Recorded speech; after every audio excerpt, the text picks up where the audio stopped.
let me just read what I researched earlier about the national attention crisis of the Filipino youth and their low reading comprehension and critical thinking skills. Nearly 18.96 million Filipino junior and senior high school students cannot read and understand a simple story in 2024 according to the Philippine Statistics Authority or PSA.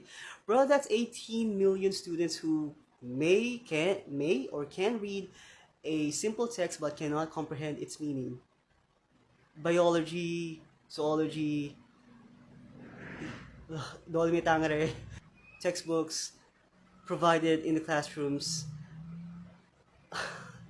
You're telling me that some of these Filipino students, our Filipino students, the younger generation of Filipinos, do not understand or fully comprehend the gravity of the historical period in which Noli Me Tangere was set.